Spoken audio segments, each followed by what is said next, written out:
Hello बच्चों, आज हम सीमेंट का तीसरा पार्ट लाएंगे।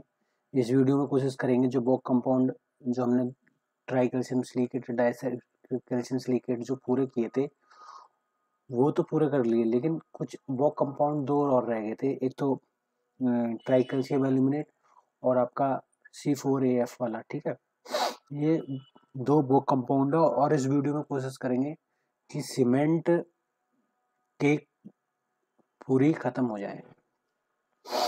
लेकिन चलते हैं। एक तो है ट्राइकैल्शियम सिलिकेट। ट्राइकैल्शियम सिलिकेट में फॉर्मूला है 3CaAl2O3। जैसा कि आपको पता है, जहाँ ए आ जाएगा एल्यूमिना आ जाएगा, Al2O3 आ जाएगा, वहाँ क्या होगा, फ्लैश सेटिंग होगा। क्योंकि ये फ्लैश सेटिंग वाटर के साथ रिएक्ट करके और ये अलग कंपाउंड बना लेता है। परसेंटेज इन क्लिंकर्स, क्लिंकर का परसेंटेज कितना है, 5 से 11%। ठीक है, एवरेज 10 10.5%। और केमिकल कंपाउंड मैंने बता दिया, 3CO के केमिकल कंपाउंड होंगे और Al2O3 के एक, तो मिलकर के कितने हुए, 4। इसको C3A के नाम से भी जानते हैं। ये very fast react very fast with water. ठीक है, पानी के साथ, पानी को देखते तो बिल्कुल पागल हो जाता है देख के। First compound to starting the hydration, ये सबसे पहले ये जब पानी के साथ रिएक्ट करेगा तो हाइड्रेशन भी यही करेगा, जाहिर सी बात है। Causes flash setting, quick initially setting, मतलब इसके कारण इनिशियल सेटिंग होती है। और decrease setting time lead to shrinkage and cracking, मतलब यदि सेटिंग टाइम जितनी कम होगी, फ्लैश सेटिंग होगी, तो इसका मतलब यह है कि वहाँ श्रिंकेज और क्रैकिंग ज़्यादा आएंगे, और श्रिंकेज और क्रैकिंग ज़्यादा होंगे तो फिर दिक्कत होगी। और इसमें ये भी है कि इसमें वॉल्यूम दोगुना इंक्रीज वॉल्यूम चेंज भी हो सकता है, इसमें मोर चांस हैं क्रैक्स के। ठीक है, जब फ्लैश सेटिंग होएगा तो भाई ये क्रैक्स भी होने की संभावना है। ये क्या है, ये वीक सल्फेट रेजिस्टेंट है। ठीक है, not suitable for sulphate rich environment, ये सुटेबल नहीं है सल्फेट रिच इन्वायरमेंट के लिए। ठीक है, और जैसे कि heat of hydration HOS very high, 865 joule per gram है। हाई स्ट्रेंथ इम्पेयर्ड है, रिड्यूस अल्टीमेट स्ट्रेंथ, मतलब स्ट्रेंथ जो है ये है आपका इम्पैक्ट करता है, और रिड्यूस अल्टीमेट स्ट्रेंथ, जल्दी इसमें स्ट्रेंथ आ जाएगी लेकिन अल्टीमेट स्ट्रेंथ कम होगी। इसमें बस यही समरी कि ये C3A फास्ट रिएक्टिंग कंपाउंड है और ये क्विक सेटिंग के लिए रिस्पॉन्सिबल है, but risky for durability, need gypsum to control flash set. Flash set को कंट्रोल करने के लिए जिप्सम की जरूरत पड़ती है। 4COL2F2O3 tetra calcium aluminate ferrite, tetra calcium aluminate ferrite, इसको बोलते हैं C4AF। इसकी परसेंटेज है 8 से 14%, एवरेज 9% है इसका। ये रिएक्ट करता है, ये जल्दी रिएक्ट करता है पानी को देखकर, बट लेस हीट C3A, लेकिन लेस हीट देता है C3 के मुकाबले। C3 ज्यादा हीट देता है, heat of hydration. Cementing value purest among all the compound, और if C4AF increase overall strength is decrease, मतलब ये C4AF इंक्रीज हो तो ओवरऑल स्ट्रेंथ डिक्रीज होगा। स्ट्रेंथ पर ये डिपेंडेंट है, मतलब स्ट्रेंथ की इनवर्सली प्रोपोर्शनल है। HOH इसकी 420 जूल पर ग्राम है। Generate low heat using in controlling temperature rise. ठीक है, इसकी जो लो हीट है जनरेट होती है यूजफुल इन कंट्रोलिंग, जहाँ टेम्परेचर ज़्यादा होता है वहाँ इसका यूज कर लेते हैं। C4FF मतलब tetra calcium aluminate ferrite help in colour and fusion, ये भी कलर एंड फ्यूजन के फंक्शन के लिए बहुत इंपॉर्टेंट है। जो मैन्युफैक्चरिंग है बट लो स्ट्रेंथ, ये स्ट्रेंथ में लो कंट्रीब्यूशन करता है और लो हीट आउटपुट देता है, making it less important for structure strength.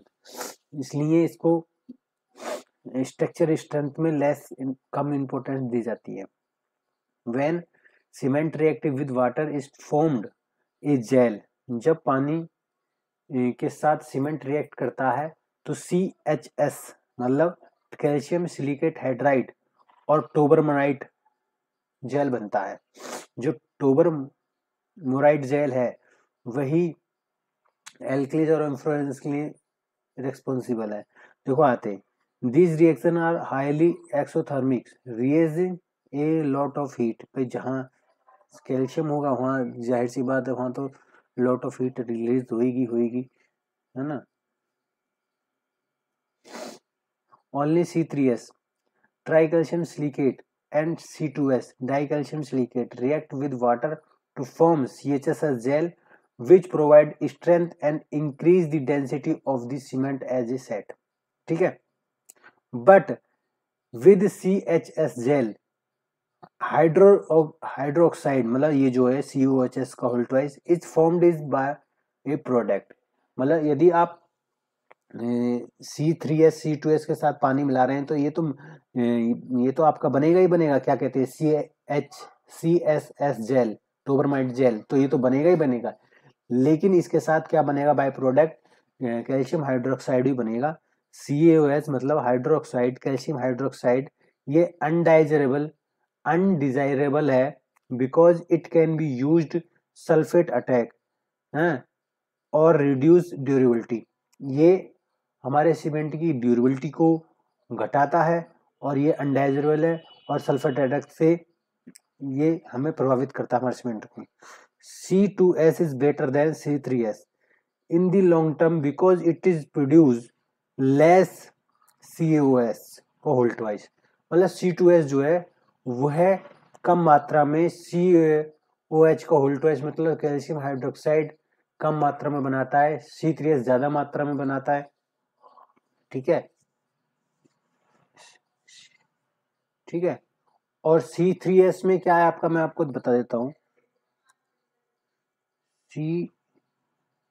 C2S दोनों यदि H2 के साथ रिएक्ट करेंगे तो ये बनेंगे CHS जेल और प्लस CaOH का होल ट्वाइस।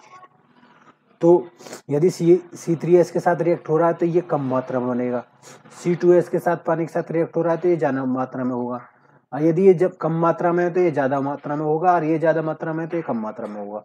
मतलब कहने का मतलब ये है C3S के साथ होगा तो यह है आपका जो है CSS जेल जो स्ट्रेंथ के लिए रिस्पॉन्सिबल है वो कम मात्रा में रहेगा और कैल्शियम हाइड्रोक्साइड ये ज्यादा मात्रा में होगा।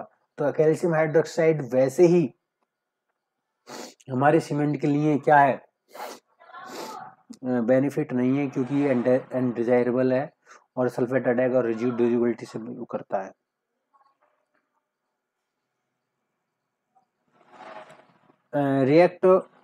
Reaction of hydration C3S plus CH C3H2H3 ये मिलकर बनते हैं क्या, यह है आपका श्री कैल्शियम हाइड्रो ऑक्साइड।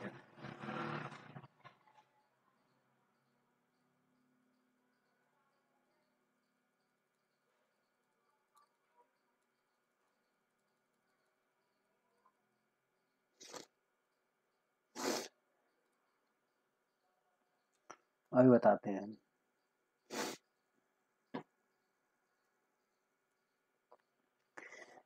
यदि देखो C3S के साथ पानी को रिएक्ट करेंगे तो ये तो बनेगा ही बनेगा, लेकिन ये बनेगा कम मात्रा में, ये बनेगा ज्यादा मात्रा में। ठीक है, अब जब C2S के साथ 4H2O पानी के साथ रिएक्ट करते हैं तो ये बनता है ज्यादा मात्रा में और ये बनता है कम मात्रा में। ठीक है, और जब C3A को पानी के साथ रिएक्ट करते हैं तो ये जब बनता है इटरनाइट जेल। क्या है इटरनाइट जेल? जब ये बनता है, ठीक है।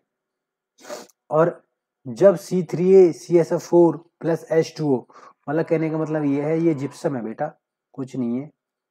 जिप्सम के साथ C3 मिलाते हैं तो जब ये बनता है, इसको बोलते हैं कैल्शियम सल्फो एल्यूमिनेट। क्या? Calcium sulpho aluminate. I hope आप समझ पाए होगे। Hydration of cement depend on key ingredient type and amount of like, मतलब कहने का मतलब ये है type and amount of compound like C3H, C2S, C3A, C4F, इनके ऊपर ये इंग्रेडिएंट है, इंग्रेडिएंट। और हाइड्रेशन किसके ऊपर डिपेंड करता है? इन चारों कंपाउंड के ऊपर डिपेंड करती है।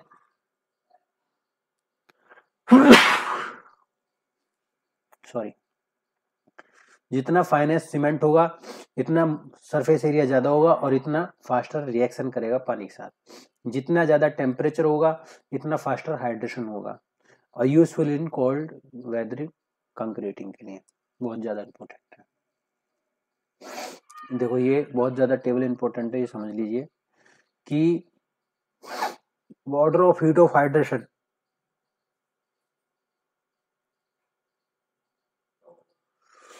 Order of heat of hydration,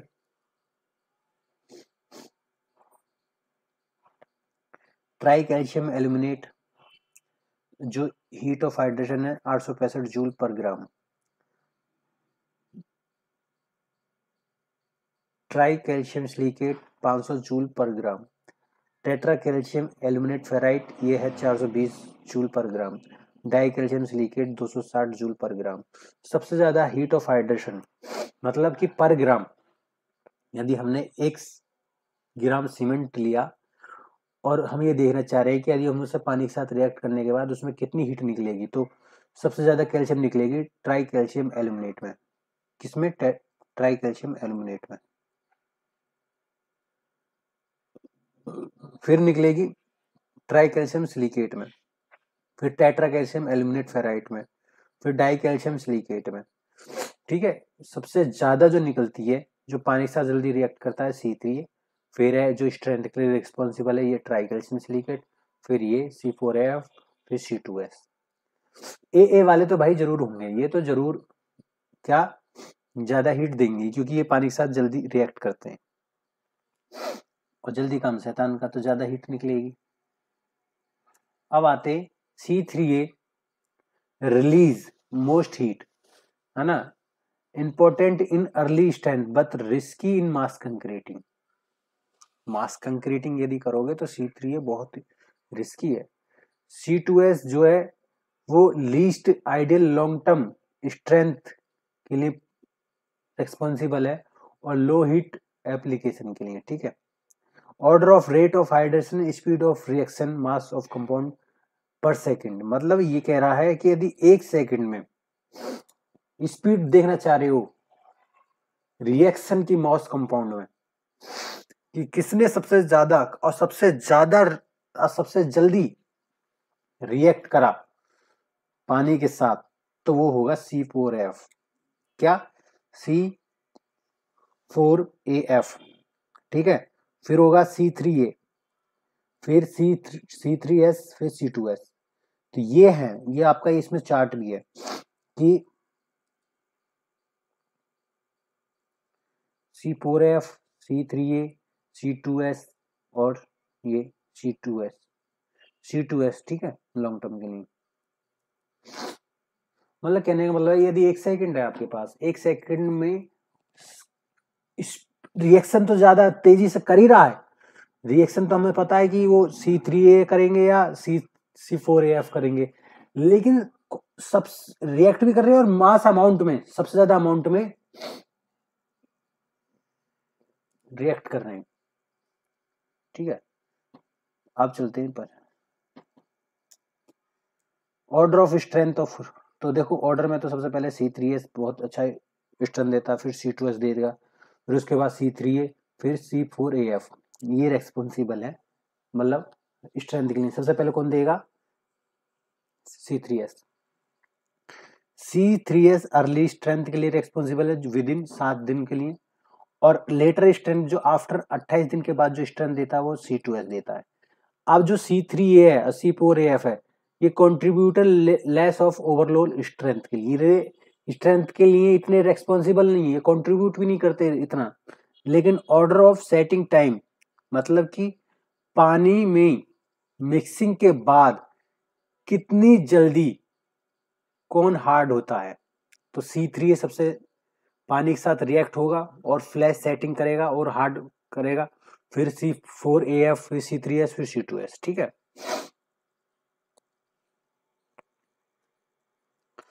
heat of hydration C3A, heat of hydration C3A,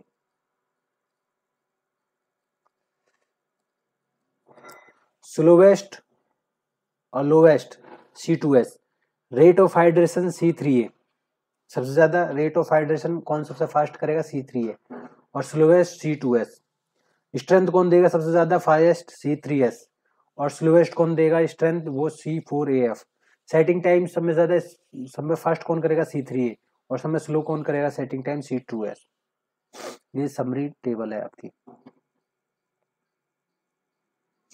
यदि C3A फ्लैश सेटिंग करता है तो उसे जिप्सम ही कंट्रोल कर सकता है। C3S अर्ली स्ट्रेंथ है, C2S लेटर स्ट्रेंथ और ड्यूरेबिलिटी, और C4AF lower cementing value mainly effect colour, colour का इफेक्ट देता है, ज्यादा स्ट्रेंथ नहीं देता है। सीमेंट इज नीड्स, मान लीजिए cement need 38 part of water for every 100 part of cement. देखो यदि 100 पार्ट ऑफ सीमेंट है ना, और पानी के साथ रिएक्ट करने के लिए उसे 38 पार्ट ऑफ वाटर चाहिए, ठीक है, फुली रिएक्ट, मतलब 100% part of cement to fully react and form hydration produce merely CHS gel. This give a minimum water cement ratio 0.384 complete hydration. Practical challenge ये है, W water cement ratio 0.38, mix become stiff and hard to work with. Mix के बाद ये stiff हो जाता है और hard हो जाता है। Difficult to mix place and compact, can lead to void poor composition and reduce strength and durability. ठीक है, तो ये बहुत ज्यादा इंपॉर्टेंट है एक प्रकार से वाटर सीमेंट रेशियो जो है।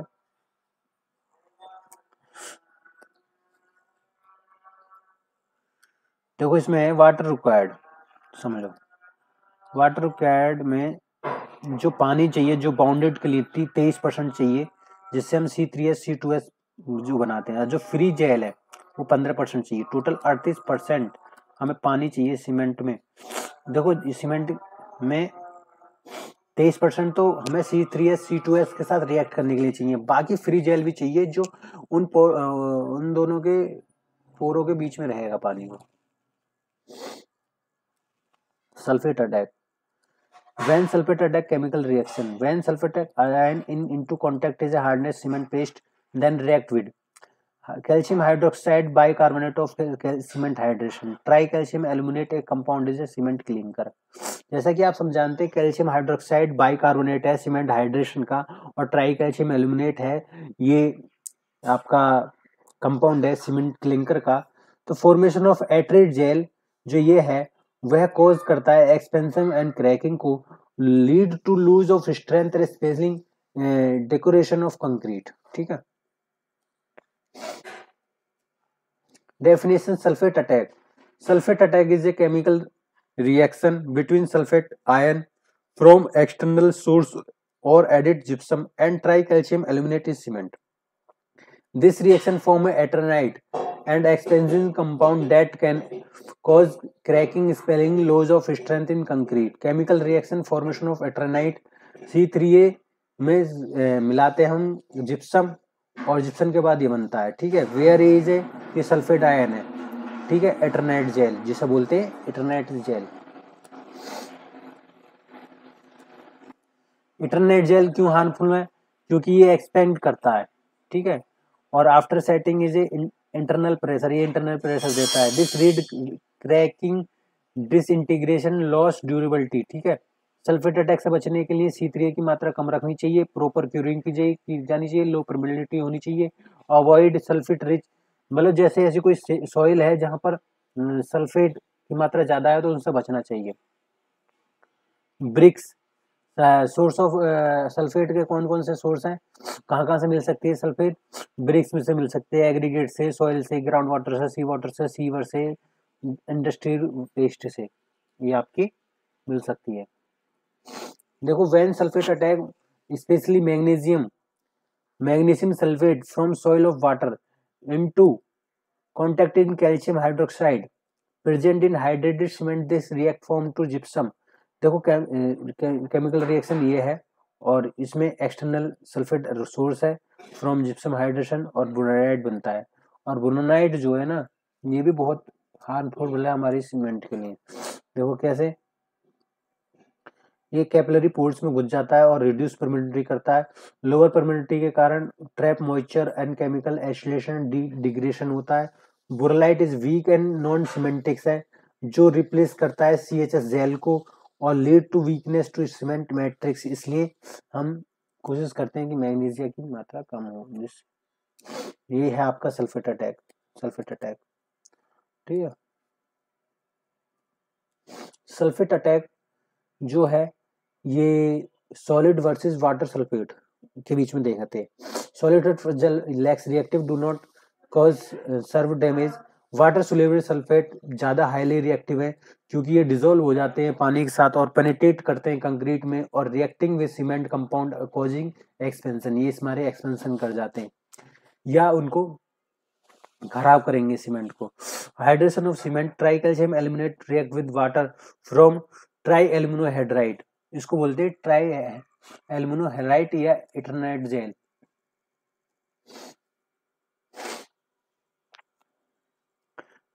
अब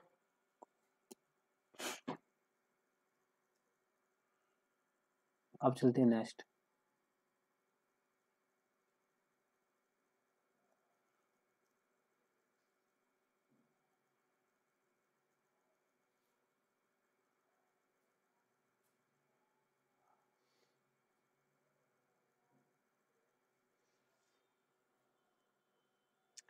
यहाँ हमने समझ लिया ही कि सल्फेट क्यों हमारे उसके लिए रिस्पॉन्सिबल है, क्योंकि ये 227% वॉल्यूम हायर वॉल्यूम कर देता है, ठीक है।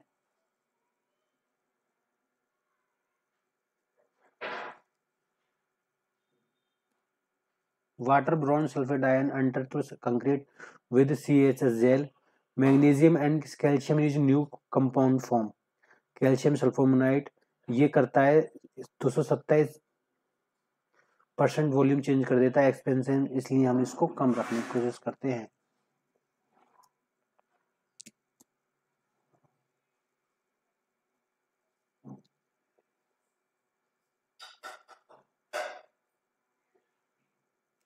वाई कंट्रोल जिप्सम, जिप्सम 3% मिलाया जाता है।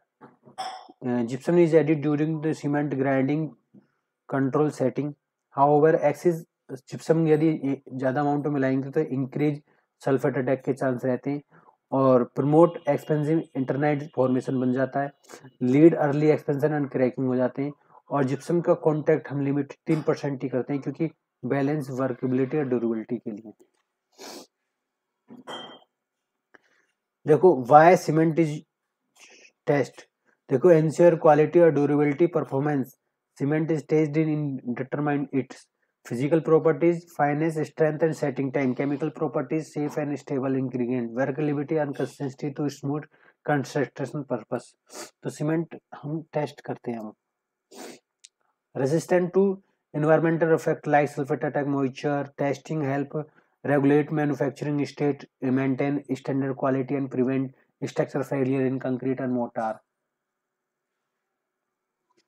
Field office, field test, test में भी कई प्रकार होते हैं, इसमें पहले पढ़ते हैं फील्ड टेस्ट। तो फील्ड टेस्ट हम आगे की वीडियो में पढ़ेंगे। यदि वीडियो आपको पसंद आई तो इस चैनल को सब्सक्राइब कर देना, वीडियो को लाइक कर देना। Thank you.